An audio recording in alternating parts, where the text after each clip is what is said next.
Buat kamu yang mau beli jersey Timnas Indonesia terbaru, langsung aja klik link di deskripsi video ini. Dan nikmati promo gratis ongkirnya. Buruan sebelum kehabisan. Mohon subscribe channel ini dulu, supaya gak ketinggalan berita terbaru Timnas Indonesia.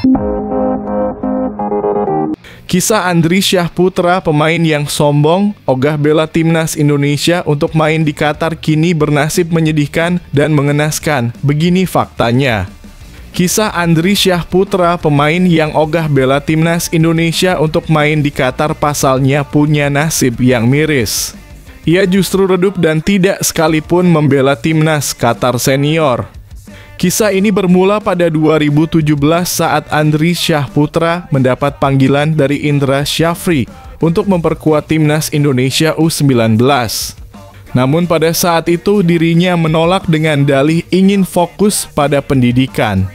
Secara mengejutkan, setelah menolak panggilan itu, Andri justru memilih menjadi warga negara Qatar. Ia bahkan ikut bermain di laga uji coba saat Timnas Qatar U19 berhadapan dengan Timnas Inggris U19. Hal itu pun memicu kemarahan dari masyarakat Indonesia. Dia dicap sebagai seorang pengkhianat karena merelakan Indonesia demi membela Qatar. Perlahan Andri tampaknya mulai menerima tulah dari aksinya yang meninggalkan Indonesia dan memilih Qatar. Setelah mencatatkan caps di Timnas Qatar U19 dan U20, Andri tidak sekalipun bermain di level U23. Parahnya lagi, pemain yang berposisi sebagai gelandang tengah itu juga tidak sekalipun dipanggil oleh Timnas Qatar senior. Bahkan dirinya harus gigit jari saat Qatar tampil di berbagai ajang internasional. Bung Akmal dan Bung Towel auto menangis kejang usai disikat pernyataan keras Asnawi.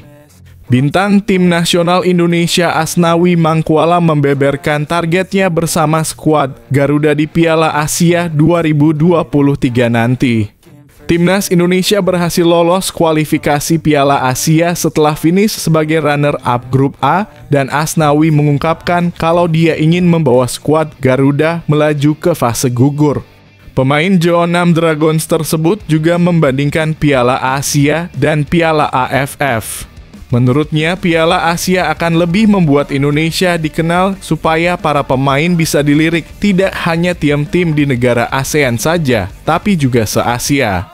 Targetnya bisa lolos fase grup. Piala Asia nih lebih bergengsi.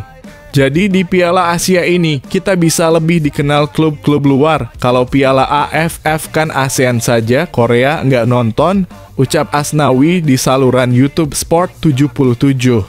Jadi tim-tim di Asia ini bisa lihat kualitas pemain-pemain Indonesia. Kalau Piala AFF kan memang circle-nya cuma di ASEAN saja, jadi tim-tim di Jepang, Korea nggak melihat dan nggak peduli dengan turnamen itu. Tapi bergengsinya sangat besar di Indonesia, ujar Asnawi.